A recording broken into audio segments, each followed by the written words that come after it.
بسم الله الرحمن الرحيم.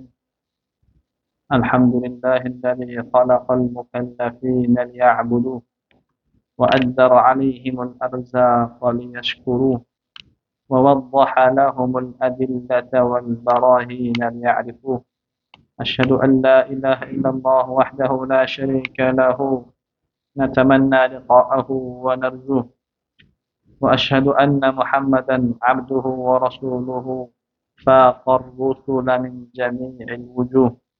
اللهم صل وسلم وأنعم وبارك على نبينا وحبيبنا وخليلنا ورسولنا محمد صلى الله عليه وسلم وعلى آله وأصحابه وجميع الذين اتبعوه. أما بعد، اطلب العلم ولا تكسل، فما أبعد الخير على أهل الكسل، واحتفل للفقه في الدين ولا تشتغل عنه بمال وخول، واهجر النوم وحصله، فمن يعرف المطلوب يحقر ما بدل. لا تقل قد ذهبت أربابه، كل من سار على الدرب وصل. Tuntutlah ilmu dan janganlah kita bermalas-malasan. Sungguh betapa jauh orang yang bermalas-malasan dari kebaikan. Berbanggalah dengan agama, tuntutlah ilmu fikih, tinggalkan waktu tidur dan jauhilah permainan dan sia-sia. Janganlah kita katakan telah pergi punggawa-punggawa ilmu, karena sesungguhnya siapa yang berjalan di atas jalannya, dia akan sampai. Jamaah Masjid Baitur Rahim yang semoga dirahmati oleh Allah Subhanahu wa taala. Assalamualaikum warahmatullahi wabarakatuh. Ini muhadarah melanjutkan muhadarah bulan lalu ya. Bulan lalu kita sudah bahas 5 kaidah dalam ibadah. Ana sebutkan ringkas. Kaidah pertama, ibadah itu memiliki 2 kriteria. 2 kriteria. Yang pertama, ibadah itu adalah amalan yang dicintai Allah. Kriteria kedua, ibadah adalah amalan yang disyariatkan Allah. Jadi apapun amalan dicintai Allah, itu ibadah. Apapun amalan yang disyariatkan oleh Allah, itu ibadah. Ciri-cirinya sudah disebutkan bulan lalu. Dan antara ciri-cirinya adalah setiap perintah adalah ibadah. Setiap pujian kepada amalan itu ibadah. Setiap pujian kepada pelaku itu ibadah. Setiap amalan yang diberikan pahala itu ibadah. Kemudian kaidah kedua, ibadah punya 2 rukun. Yang pertama, puncak kecintaan, dan yang kedua adalah puncak penghinaan. Bukan kehinaan. Bedanya penghinaan sama kehinaan apa? Kalau penghinaan, kita menghinakan diri di hadapan Allah. Kalau kehinaan, ya kita hina di hadapan Allah. Ada unsur penghinaan, itu maksudnya ada unsur berusaha untuk menurunkan ego, menurunkan kesombongan kita di hadapan Allah. Itu unsur penghinaan. Kaidah ketiga, kemarin sudah bahas, ibadah punya 2 syarat, yaitu syarat apa? Ikhlas dan mutaba'ah. Ikhlas dan mutaba'ah. Ikhlas yaitu ibadah karena Allah, mutaba'ah yaitu ibadahnya sesuai dengan tuntunan Rasulullah sallallahu alaihi wasallam. Kaidah yang keempat, ibadah itu terbagi menjadi beberapa macam. Yang pertama, ibadah dilihat dari zatnya. Terbagi menjadi 2, ibadah perbuatan dan ibadah meninggalkan. Setiap ibadah perbuatan jelas.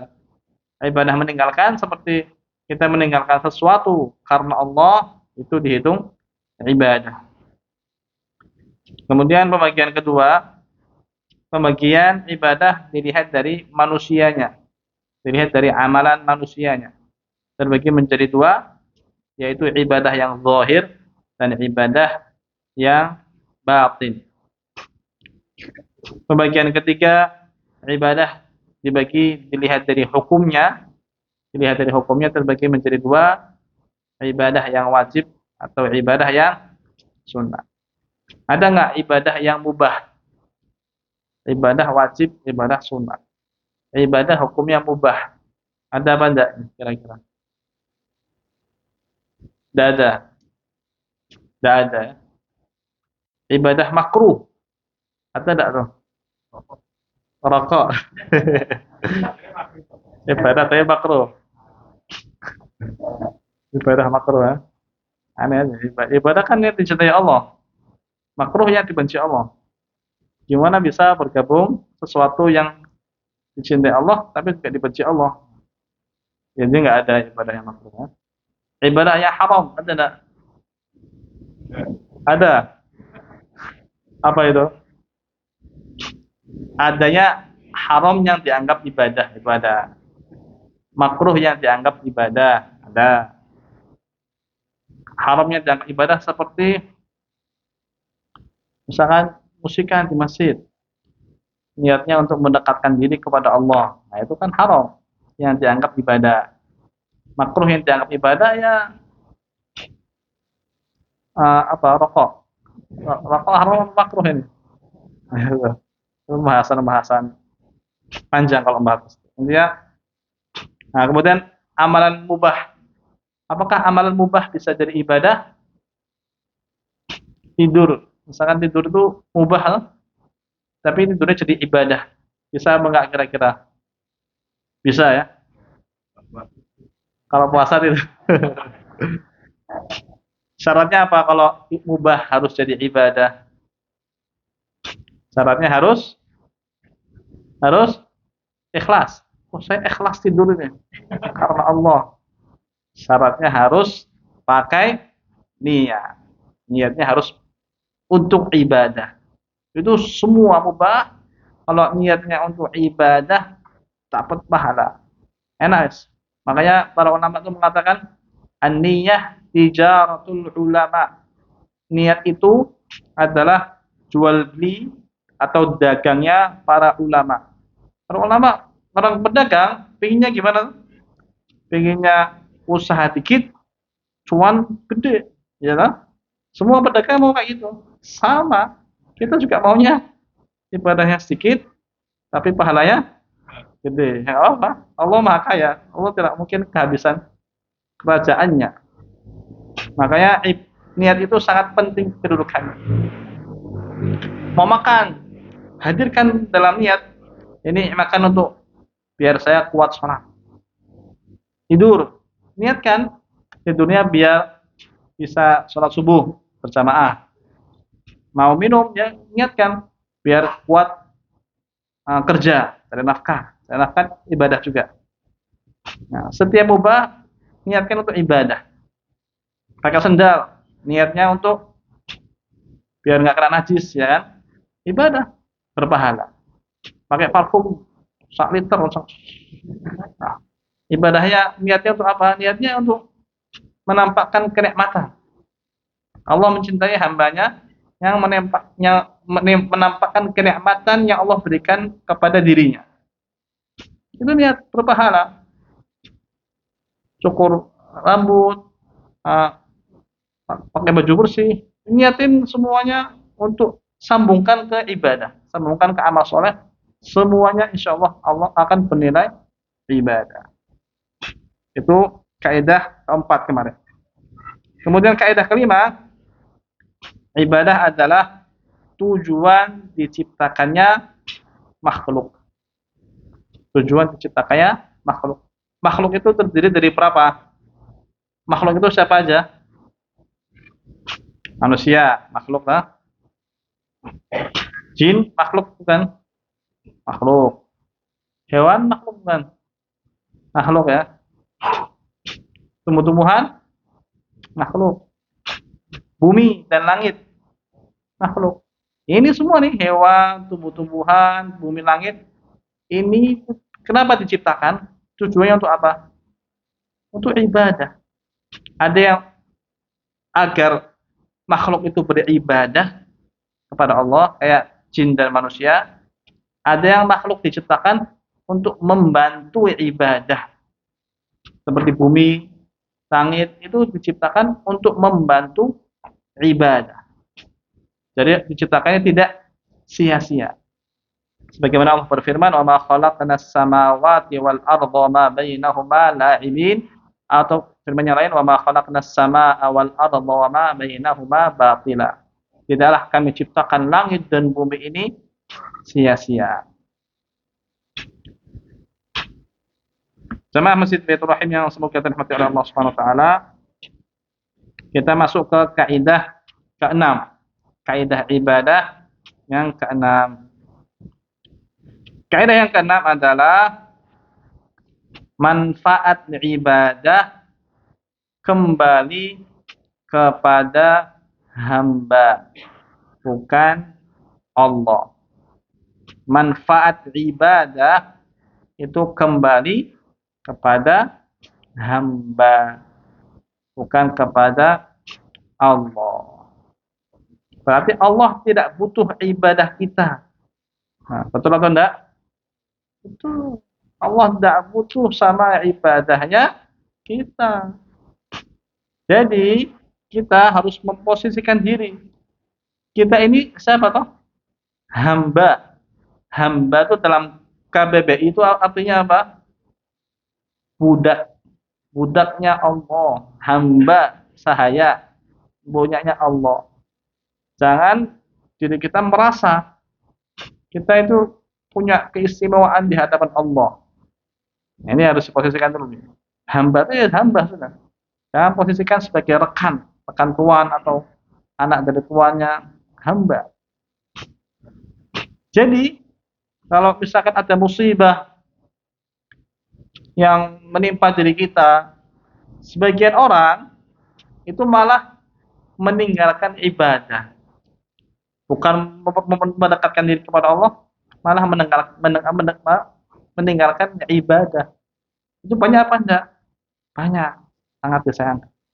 Ketika diuji misalkan dengan pailit, kegagalan bisnis atau ekonomi, tiba-tiba dia meninggalkan sholat, meninggalkan pengajian. Kenapa kok meninggalkan pengajian? Jawabannya apa?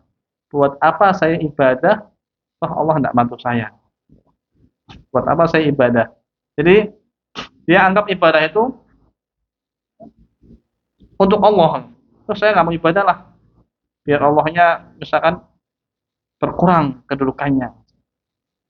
Buat apa saya ibadah kalau misalkan saya tidak mendapatkan apa yang saya mau, misalkan. Enggak ya. Justru kalau kita ingin mendapatkan apa yang kita mau, ya kita ibadah. Karena manfaat ibadah itu kembali kemana? Ke hamba, bukan ke Allah.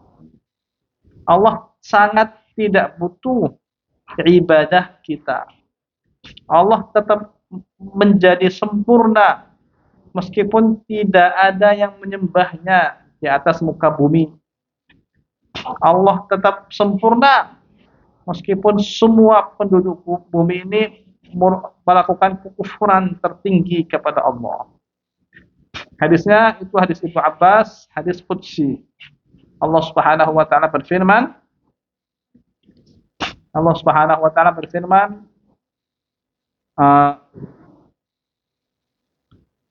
"Lau anna awwalakum wa akhirakum wa insakum wa jinnakum kanu ala atqa qalbi rajulin wahidin minkum ma zada dzalika fi mulki syai'a." Kalau sekiranya orang paling awal kalian hingga orang paling akhir kalian, bangsa manusia kalian dan bangsa jin kalian, semuanya berada di atas puncak ketakwaannya. Misalkan semua penduduk bumi dari zaman Nabi Adam sampai akhir zaman, itu keimanannya seperti keimanan malaikat Jibril, di puncak tertinggi keimanan. Apa kata Allah? Ma zada dzalika fi mulki syai'a. Tidak menambah kerajaanku sedikit pun, wala 0,0001%, wala 0,0001%. Jadi enggak berfaedah. Manfaatnya bukan kembali ke Allah Subhanahu wa taala. Allah enggak butuh ibadah kita. Ya, kalau Allah enggak butuh ibadah kita, terus kenapa Allah perintahkan kita untuk ibadah? Kenapa Allah ciptakan kita? Kalau Allah enggak butuh ibadah kita. Nah, gimana? Sama. Kenapa Allah ciptakan kita? Kalau Allah enggak butuh ibadah kita. Ya, Tuhan itu akan membutuhkan hambanya, hamba sahayanya, budaknya, untuk ngurusin urusan rumah, urusan anaknya, urusan hewan ternaknya. Tapi Allah ciptakan kita manusia bukan karena Allah butuh ke kita, tapi karena apa? Ujian. Allah ciptakan kita manusia ini, jin dan manusia, karena Allah ingin menguji. Barang siapa yang beriman kepada Allah, Allah akan angkat derajatnya di surga. Dan Allah enggak peduli. Dan barang siapa yang berbuat kufur kepada Allah, Allah akan masukkan dia ke dalam neraka, naudzubillah min dzalik, dan Allah juga tidak peduli. Ingat, kita diciptakan ini bukan Allah butuh ke kita, tapi sebagai ujian. Dalilnya surat Al-Mulk ayat 2. Alladzi khalaqal mauta wal hayata liyabluwakum.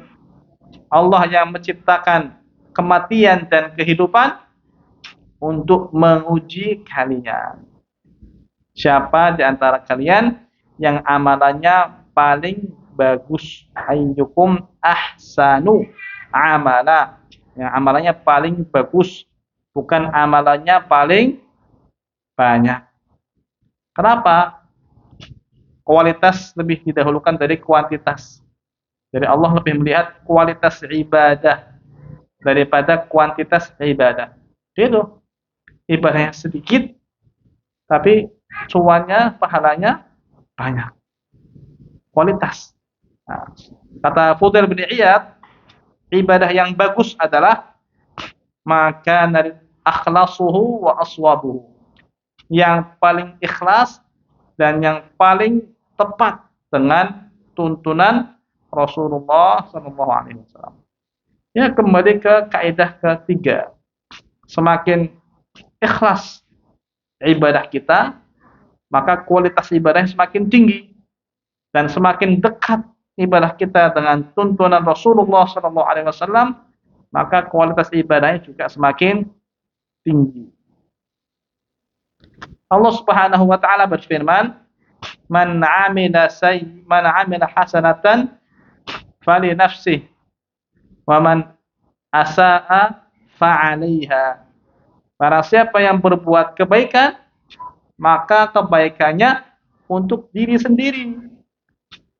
Dan barang siapa yang berbuat keburukan, maka keburukannya juga untuk diri sendiri.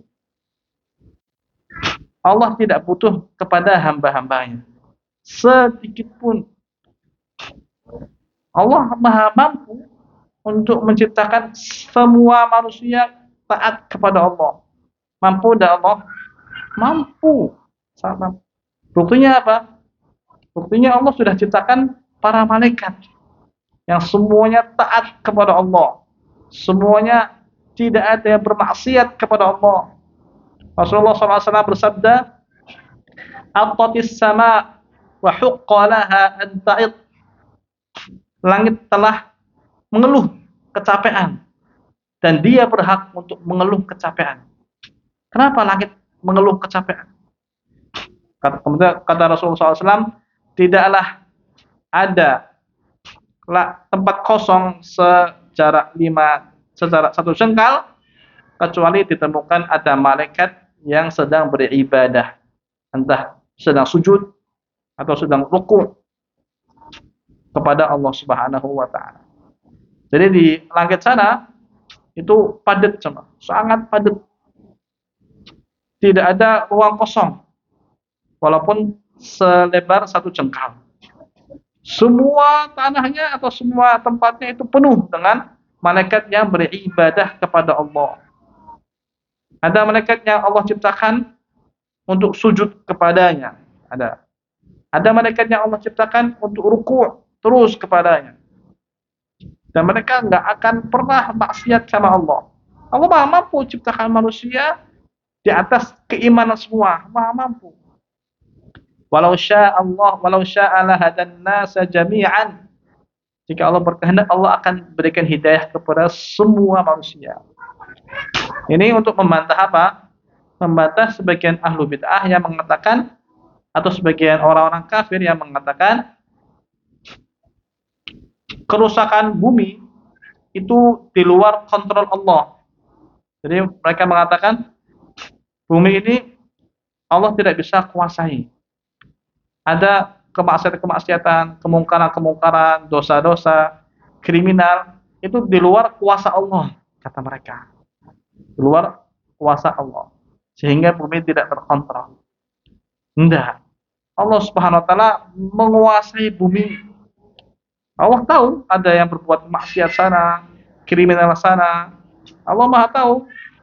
Palestina misalkan sedang dijarah dan sedang dilakukan bombardir, Allah Maha tahu.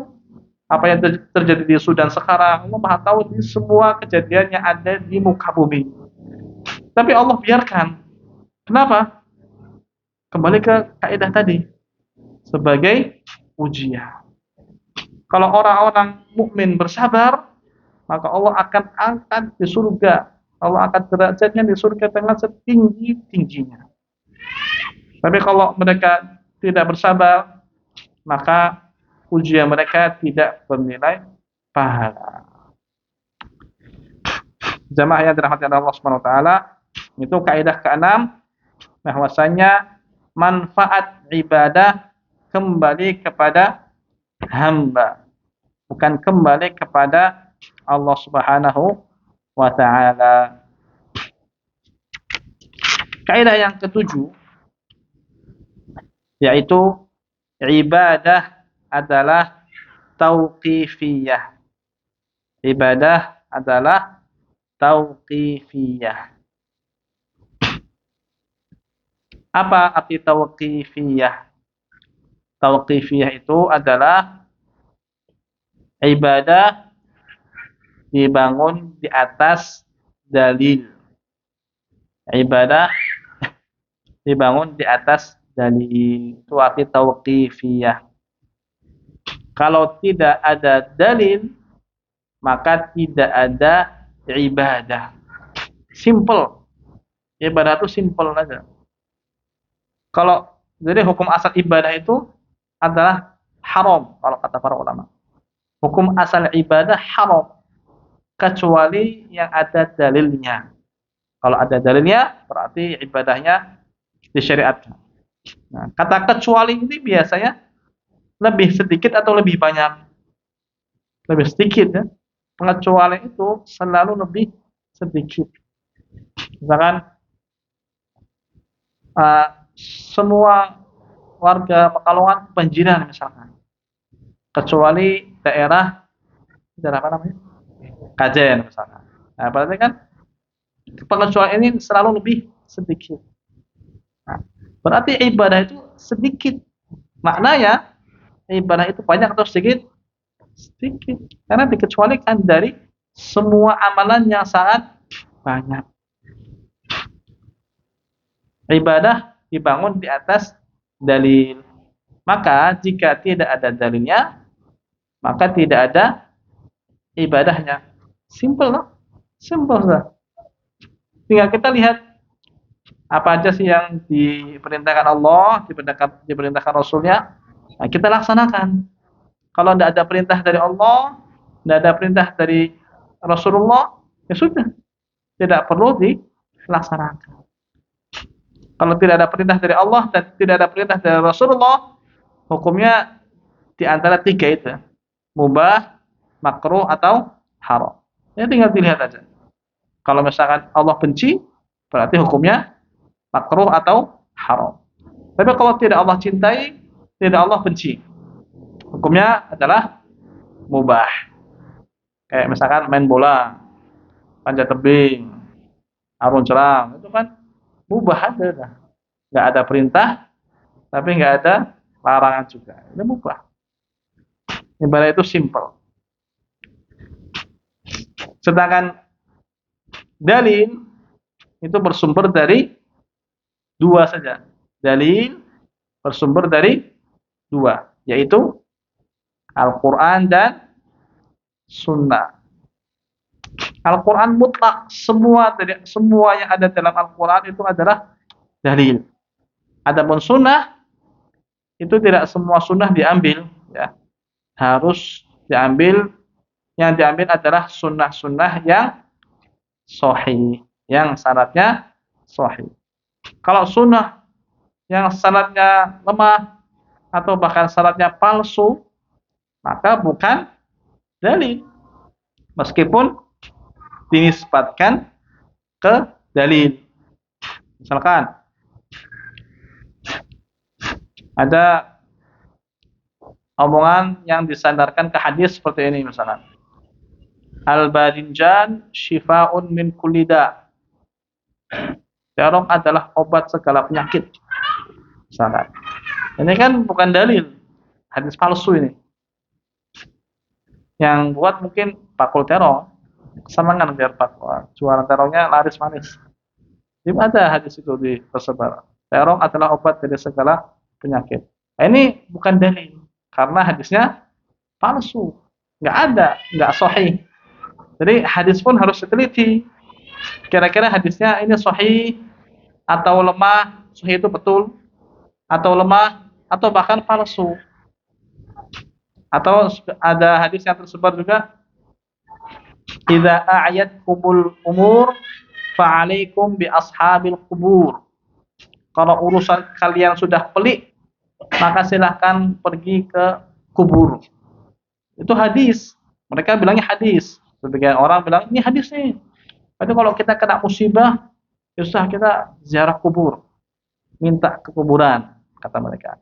Nah, pertanyaannya ini hadisnya sahih atau lemah atau palsu? Kalau dicek, nggak ada, ternyata hadis ini tidak ditemukan di buku-buku ulama-ulama klasik, ulama-ulama terdahulu. Ini hadisnya palsu, buat. Siapa yang buat? Ya Allah. Yang buat ya mungkin yang punya kuburan itu, biar kuburannya laris, dapat cuan banyak misalkan. Banyak hadis-hadis palsu ternyata berseliweran. Misalkan hadis yang tersebar juga, man ahya maulidi dakhalal jannah, misalkan. Siapa yang menghidupkan hari kelahiranku masuk surga. Dicek lagi, ini hadis sahih apa enggak? Kalau sahih, kita amalkan. Kalau lemah, kita cari penguat. Adakah hadis-hadis lain yang menguatkan hadis-hadis ini atau enggak? Tapi kalau ternyata palsu, ya kita tidak pakai hadis ini. Ini bukan hadis namanya. Kalau palsu, ini bukan hadis.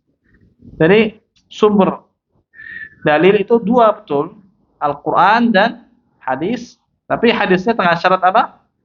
Hadis yang sahih, hadis yang betul. Apa kriteria hadis sahih? Itu pembahasannya di kitab Mustalah Hadis. Kalau ada ketertarikan belajar ke sana, silakan belajar ke sana. Syarat-syarat hadisnya sahih apa aja? Itu pelajaran-pelajaran di luar pelajaran akidah. Kemudian jemaah Masjid Baitur Rahim yang dirahmati oleh Allah Subhanahu wa taala, sumber dalil adalah tadi dua, ya, Allah dan Rasul. Allah Subhanahu wa taala berhak menentukan syariat sesuai yang Dia mau, sesuai yang Allah kehendaki. Tapi harus diingat, kehendak Allah itu selalu beriringan dengan ilmu dan hikmah Allah. Selalu. Misalkan Allah memberi hidayah kepada siapa saja yang Dia mau, dan Allah menyesatkan siapa saja yang Dia mau. Nah, siapa saja yang Dia mau, ini harus diikat, harus disertai dengan ilmu dan hikmah, kebijaksanaan Allah. Beda sama manusia. Kalau manusia, saya akan melakukan apa yang saya mau. Apa yang saya mau. Berarti apa? Maknanya, ya maknanya umbrus wes pokoknya. Apa yang saya mau. Ya.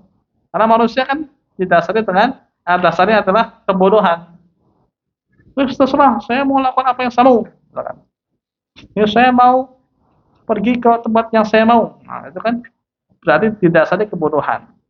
Tapi kalau Allah, ketika Allah bilang, saya akan melakukan apa yang saya mau. Allah yang mengatakan.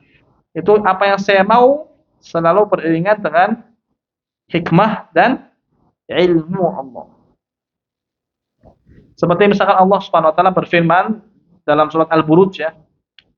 Fa'alun lima yurid.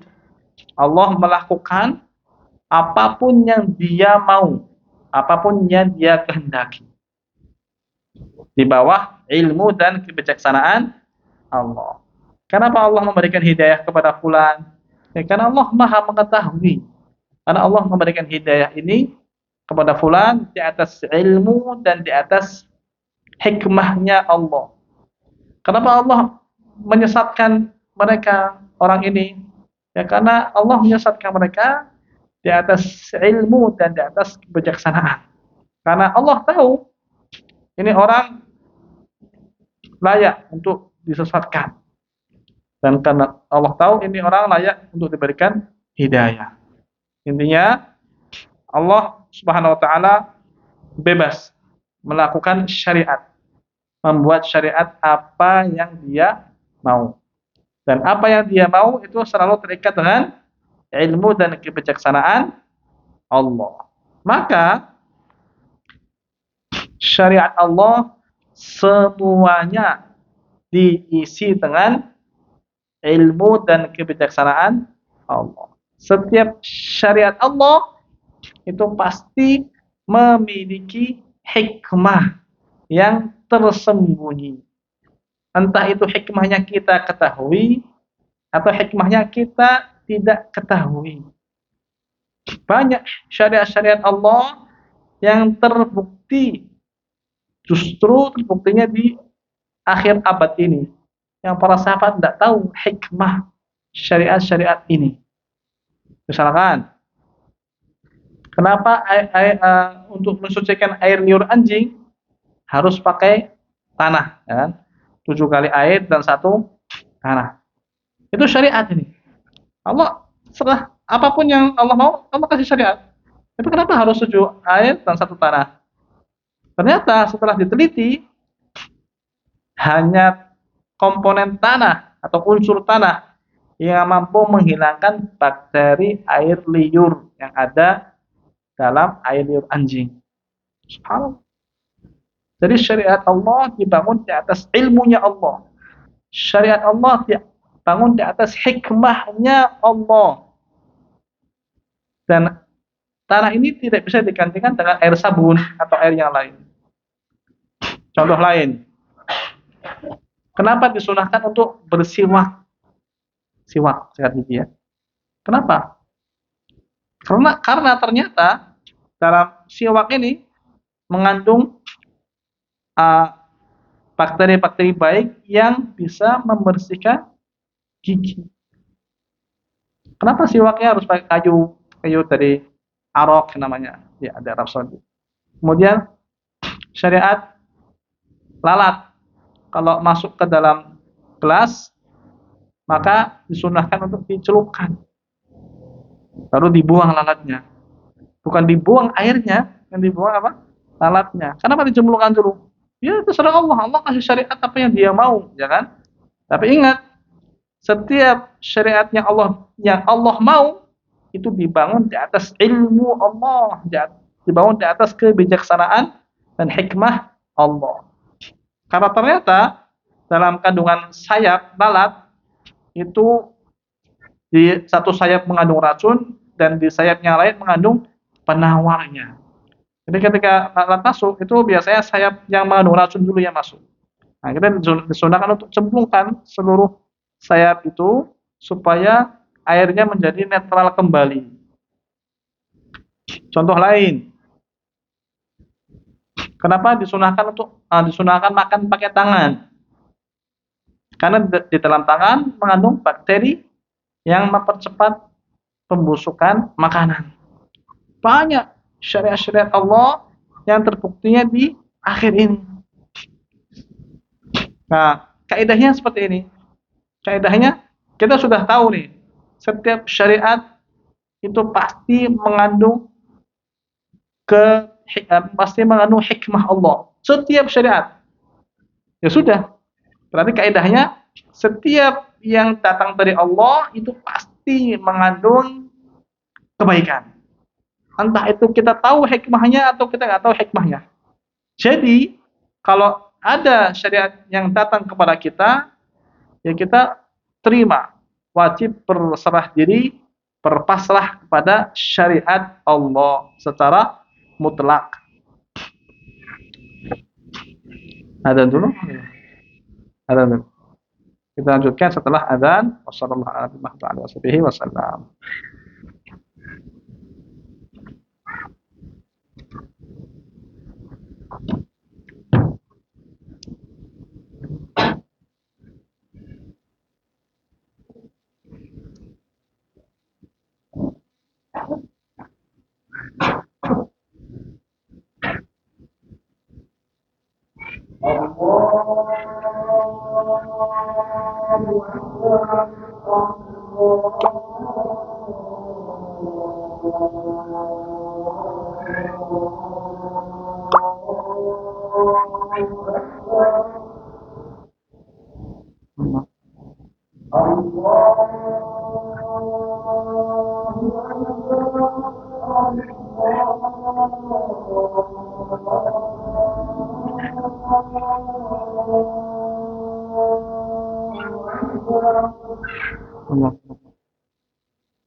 Ya, kita lanjutkan.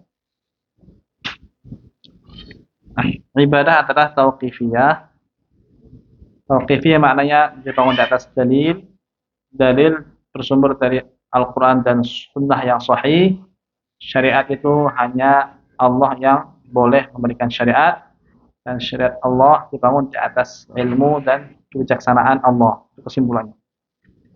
Maka setiap syariat yang datang dari Allah wajib kita berserah diri dan tunduk.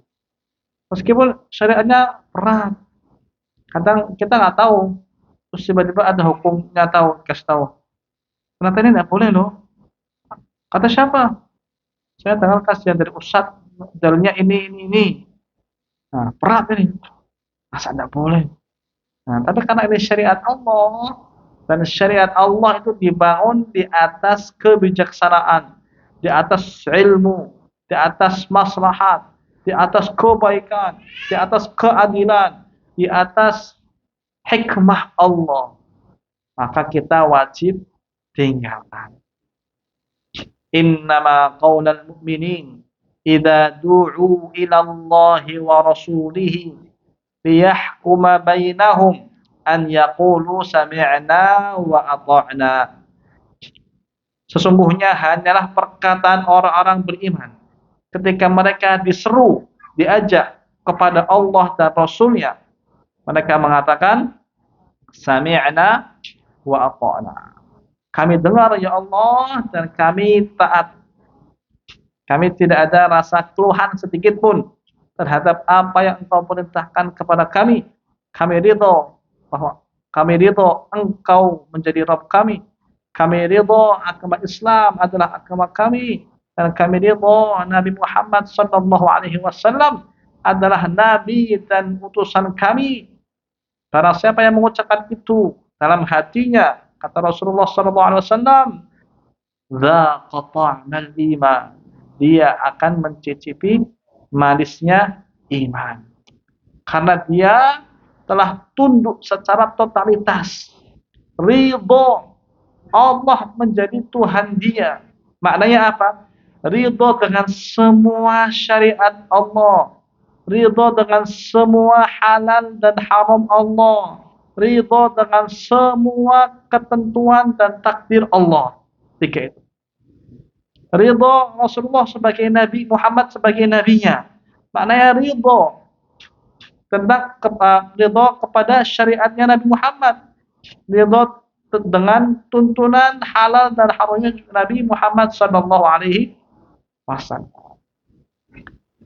Dzaqa ta'mal iman man radiya billahi rabba wa bil islami dina wa bi Muhammadin sallallahu alaihi wasallam rasula. Dia telah mencicipi manisnya iman, yaitu orang yang telah ridho Allah sebagai Rabb-nya, ridho agama Islam sebagai agamanya, dan ridho Nabi Muhammad sallallahu alaihi wasallam menjadi nabi dan rasulnya. Kita masuk ke kaidah ke-8. Jemaah Masjid Baitur Rahim yang semoga dirahmati oleh Allah Subhanahu wa taala. Kaidah ke-8 adalah hidayah itu nikmat dan murni karunia Allah. Hidayah di atas ibadah ini murni nikmat dan karunia Allah. Hidayah yang Allah berikan kepada kita, hidayah Islam, itu bukan karena kita berhak. Jangan terpikir kita ini berhak mendapatkan hidayahnya Allah. Jangan sampai seperti itu. Karena hidayah yang Allah berikan kepada kita murni karunia. Karunia itu pemberian dari Allah Subhanahu wa taala. Wallahi laulallahu mahtadaina wala tasaddaqna wala shallaina. Demi Allah, kalau bukan karena Allah, kami tidak mungkin sholat, kami tidak mungkin zakat, dan kami tidak mungkin beribadah kepada Allah Subhanahu wa taala. Allah Subhanahu wa taala berfirman, "Yamunnuna 'alaika an aslamu, qul la tamunnu 'alayya islamakum, balillahu yamunnu 'alaikum an hadakum lil iman in kuntum shadiqin." Allah Subhanahu wa taala yang memberikan kalian Islam dan yang telah memberikan hidayah iman jika kalian orang-orang yang jujur. Allah Subhanahu wa taala berfirman dalam ayat yang lain, "Walakinnallaha habbaba ilaikumul iman." Allah lah yang membuat kita cinta kepada keimanan. Wa karraha ilaikumul kufra wal fusuqa wal isyan. Allah lah yang membuat kita benci kepada kekufuran, kefasikan dan kemaksiatan. Pada penduduk surga, di surga nanti akan mengatakan apa? Wa qalu alhamdulillahilladzi hadana li hada wa ma kunna linahtadiya laula an hadana Allah.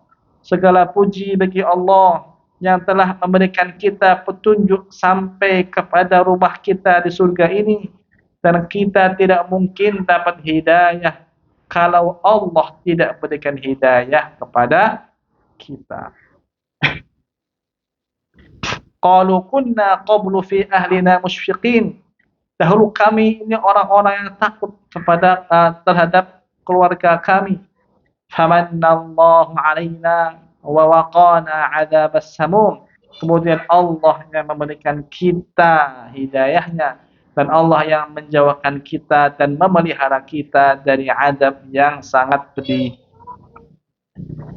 Jadi setiap hasil, prestasi, nikmat yang kita dapatkan nisbatkan ke siapa? Ke Allah. Misalkan, gimana sih Pak Jana kok bisa bangun rumah cepat, duitnya dari mana? Oh ini hasil kerja keras saya.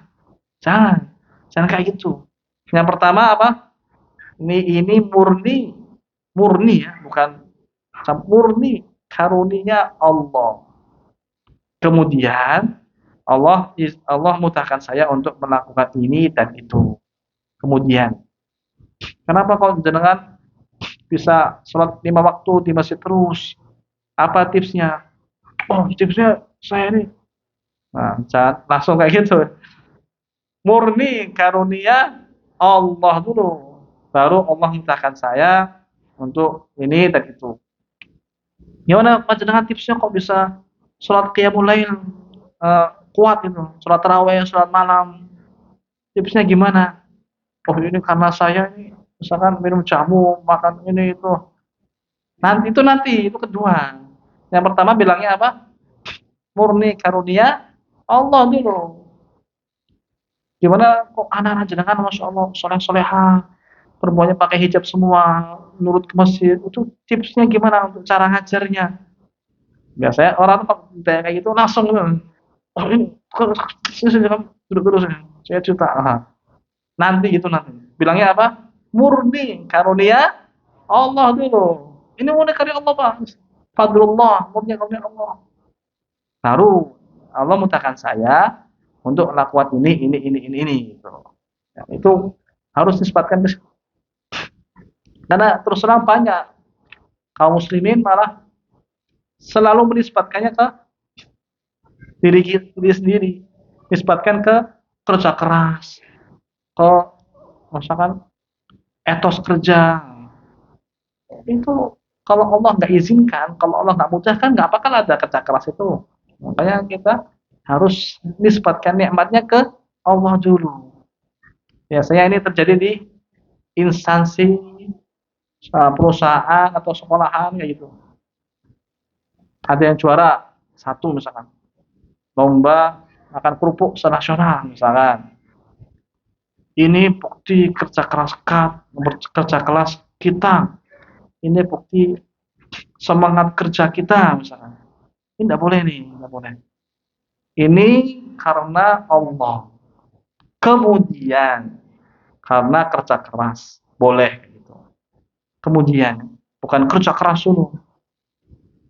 Kemudian misalkan perusahaan mencapai omset keuntungan tertinggi tahun ini. Bapak-bapak, saudara-saudara, ini karena kerja keras kita dan etos tinggi kita, loyal kita kepada perusahaan.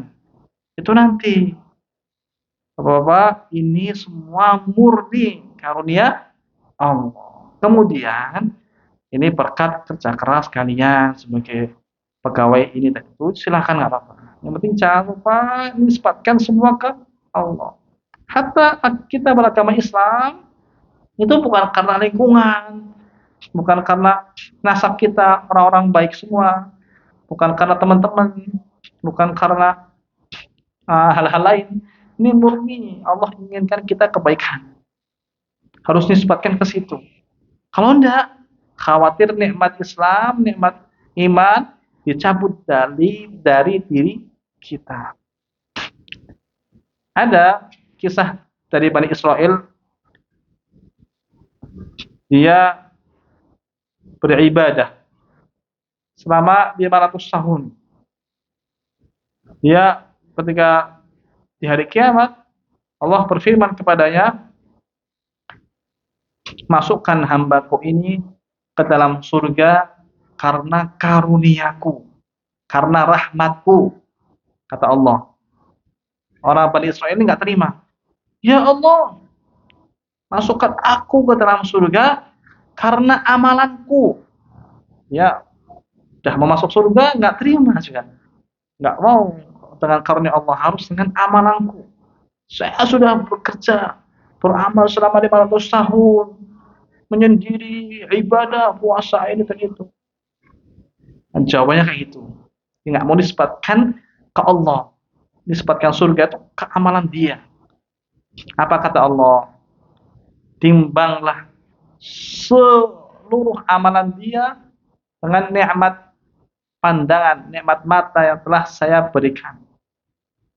Ketika ditimbang, ternyata 500 tahun dia beramal soleh, tidak bisa mengalahkan atau tidak bisa membayar kenikmatan mata. Satu nikmat aja, Mas. Belum kenikmatan yang lain. Ya, butuh ribuan tahun berapa kita untuk bisa membayar nikmat yang Allah berikan kepada kita ini. Ya? Walaupun hidup 1000 tahun, kalau tak sembahyang apa gunanya? Ini ada kalau walaupun hidup 1000 tahun, kalau tidak dinisbatkan kepada Allah, apa gunanya? Berubah sedikit ini ya. Nah, itu dalam muslim. Nisbatkan semuanya ke Allah Subhanahu wa taala. Itu kaidah ke-8. Hidayah ibadah ini adalah nikmat dan murni karunia Allah Subhanahu wa taala. Kemudian kaidah ke-9 adalah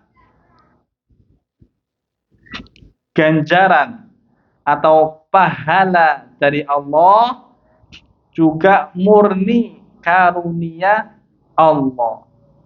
Pahala yang Allah berikan kepada kita itu murni karunia Allah.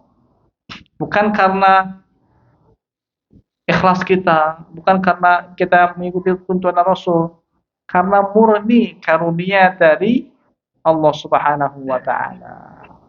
Dan juga harus ingat-ingat. Jadi kalau misalkan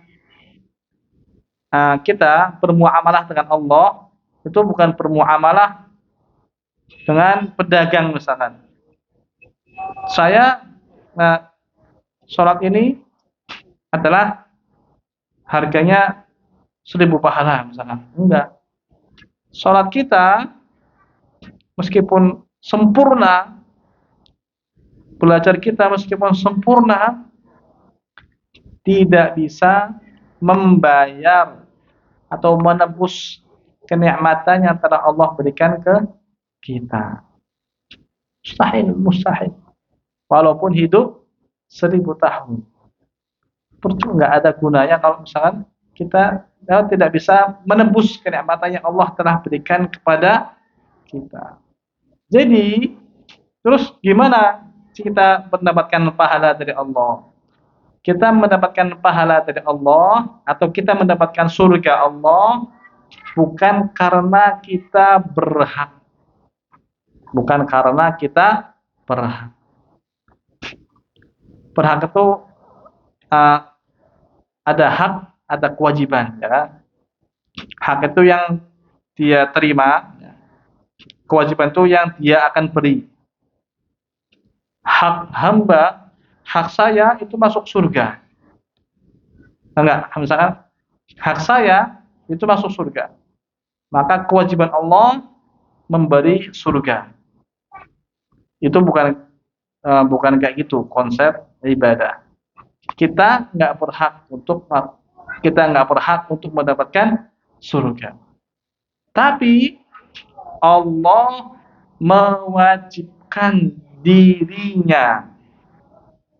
Allah mewajibkan dirinya untuk memasukkan orang beriman ke dalam surga. Itu ibadah konsep Ahlussunnah seperti itu. Allah mewajibkan dirinya agar memasukkan orang beriman ke dalam surga. Jadi bukan kita yang mewajibkan Allah masuk ke dalam surga. Ya Allah, saya sudah beramal. Nah, mana pahala saya? Mana ganjaran saya? Mana surga saya? Bukan. Tapi karena Allah wajibkan dirinya. Allah wajibkan di Lauhul Mahfuz. Para siapa yang beriman kepada Allah, maka akan masuk surga. Nah, dan Allah tidak mungkin menyelisihi, tidak mungkin melanggar janjinya. Itu kaidah ke-9. Dan kaidah terakhir insyaallah, ibadah itu bertingkat-tingkat. Ibadah itu bertingkat-tingkat. Sebagian ibadah lebih utama dari sebagian yang lain. Sebagian ibadah lebih utama dari sebagian yang lain. Seperti ibadah yang wajib itu lebih utama daripada ibadah yang sunnah.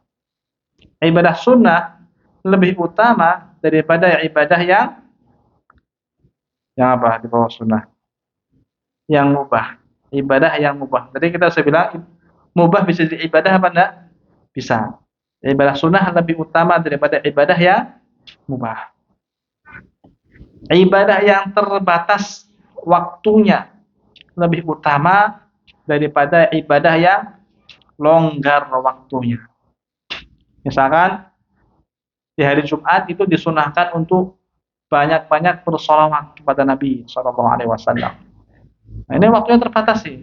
Maka solawat itu ibadahnya lebih utama daripada baca Quran di hari Jumat.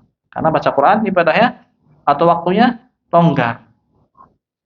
Nah, itu kaidahnya seperti itu. Kemudian ibadah yang manfaatnya meluas itu lebih utama daripada ibadah yang manfaatnya untuk sendiri.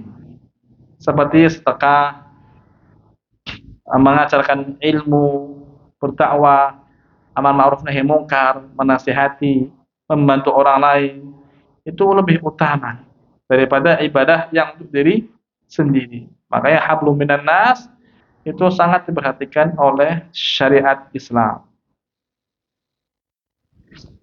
Kaidahnya yaitu setiap amalan yang dicintai Allah atau semakin Allah cinta dengan amalan itu, maka ibadah itu semakin tinggi kedudukannya di dalam syariat.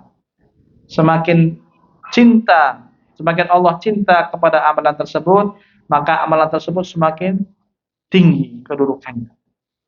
Yang kedua, semakin ditekankan perintah tersebut, maka semakin tinggi kedudukannya di hadapan syariat. Kenapa kita harus tahu ini, ibadah itu bertingkat-tingkat? Karena kita harus mendahulukan mana yang lebih utama kalau dua hal itu bertabrakan. Misalkan, orang bisa qiyamul lail dari jam 3 sampai jam 4 misalkan, qiyamul lail. Tapi setelah itu dia pasti ngantuk, tidur, terus pasti bablas sholat subuh. Itu tak pasti misalkan. Dia tahu diri sendiri kalau tidur pasti bablas bangun jam 7 misalkan. Nah, dalam hal ini, mana yang lebih utama? Sholat subuh atau qiyamul lail? Kira-kira mana? Sholat subuh. Tapi sholat subuh cuma 10 menit paling. Qiyamul lail bisa 1 jam. Mana yang lebih utama? Mana nih kira-kira? Sholat subuh lebih utama. Karena Allah lebih tekankan. Perintahnya lebih ditekankan pada sholat subuh daripada perintah qiyamul lail. Misalkan ada orang tua nyuruh untuk beli sesuatu.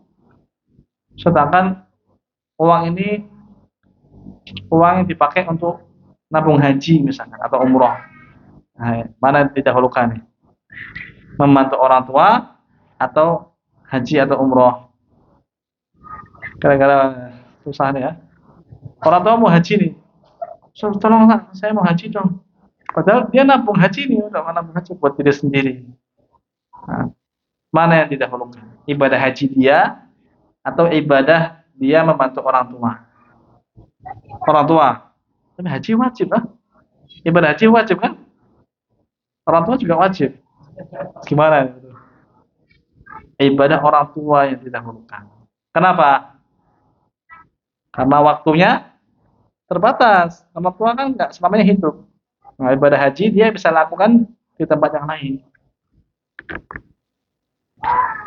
Ibadah dia sedekah untuk menyantuni misalkan janda dan anak yatim. Sama sedekah untuk bangun masjid atau untuk biaya sekolah anaknya. Mana yang lebih utama? Biaya sekolah anaknya atau untuk janda dan anak yatim ini? Kira-kira mana yang lebih utama? Mana yang lebih dibutuhkan? Mana yang lebih luas manfaatnya? Mana? Untuk ini, janda dan anak yatim. Karena dengan menyantuni mereka, sama dengan menjaga kehormatan mereka. Ini juga harus perhatikan ya. Karena banyak beredar kabar-kabar yang menyedihkan. Para janda yang masih bawa anak itu, sebagian mereka sampai akhirnya harus naudzubillah menjual diri untuk kebutuhan pribadi, terutama di negara barat, kota barat ya, Jawa Barat, Jakarta dan sekitarnya itu banyak yang terjatuh ke situ demi untuk ya menyantuni anaknya, karena suaminya yang cerai atau meninggal tidak bertanggung jawab. Nah, itu harus disantuni, harus dilihat mana yang lebih dibutuhkan. Sekolah anak nggak harus di sekolah yang dia impikan. Ya. Anak tetap bisa sekolah meskipun di tempat yang lain. Tapi orang ini kalau nggak diselamatkan, dia jatuh kepada yang haram. Itulah. Ibadah itu bertingkat-tingkat, kita harus lihat. Cermat, pilih mana ibadah yang pahalanya lebih besar. Ya, kita berusaha bermindset pedagang. Mana yang ibadahnya, yang amalnya sedikit, tapi pahalanya banyak. Walhamdulillahirabbil alamin. Ringkasannya tadi 5 kaidah terakhir tadi. Yang pertama tadi apa? Kaidah ke-6 tadi, manfaat ibadah itu kembali ke hamba, bukan ke Allah. Kaidah ketujuh, ibadah itu tauqifiyah. Kaidah kedelapan, hidayah itu kembali atau dari nikmat dan karunia Allah.